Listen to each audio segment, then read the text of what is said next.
Is it enough to just avoid racism, or should we all strive to be anti-racists? And what exactly does that mean? Well, if you've got questions on this subject, you've come to the right place.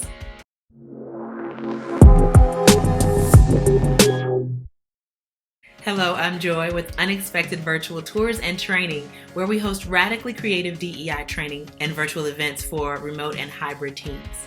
Go ahead and hit those like and subscribe buttons so that you can keep up with the best DEI training and team building content. So today we're talking about a subject that gets a lot of press: anti-racism. It's tempting to call it an idea or a concept, but in fact it's more of a verb. It's the practice of actively fighting against racism. Anti-racism isn't exactly new. Abolitionists have embodied it for centuries. However, the term itself has only become popular in the last few years. So where did it come from? The term was popularized by historian Ibram X. Kendi, who published the book How to Be an Anti-Racist in 2019. From the moment it hit shelves, it ignited passionate debates.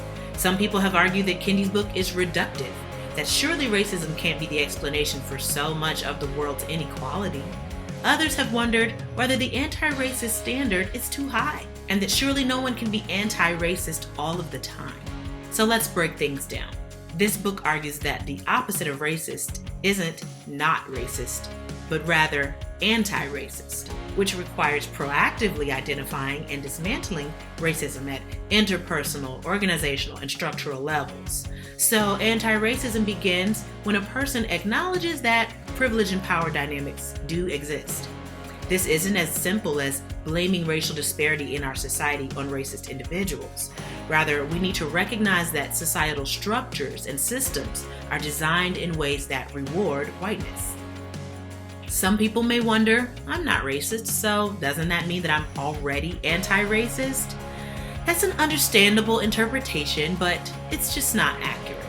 Describing yourself as not racist signifies an internal decision to behave based on factors other than race.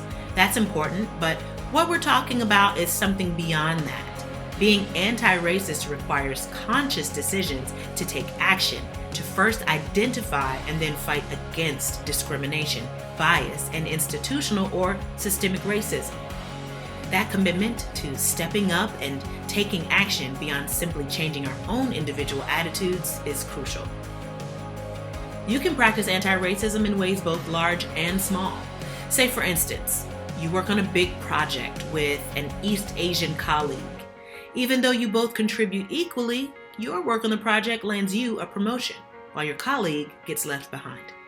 However, having done your homework, you realize that unconscious bias might be playing a role. You know that research shows that stereotypes often lead Asian employees to be viewed as workers rather than leaders, which contributes to promotion disparities. Knowing this, you decide to speak up. Perhaps you choose to turn down the promotion and recommend your colleague instead. Or you encourage the C-suite to review their promotion policies to identify clearer and more inclusive criteria in order to reduce barriers to opportunities. All of these actions, the learning, speaking up, advocating, they all contribute to anti-racism. Now, this doesn't mean that you have to know everything or how to solve every problem. Anti-racism requires continuous learning and unlearning. It's a process of examining personal biases, educating oneself on racial issues, being open to change, and taking steps towards change, even if it's not something that directly affects you.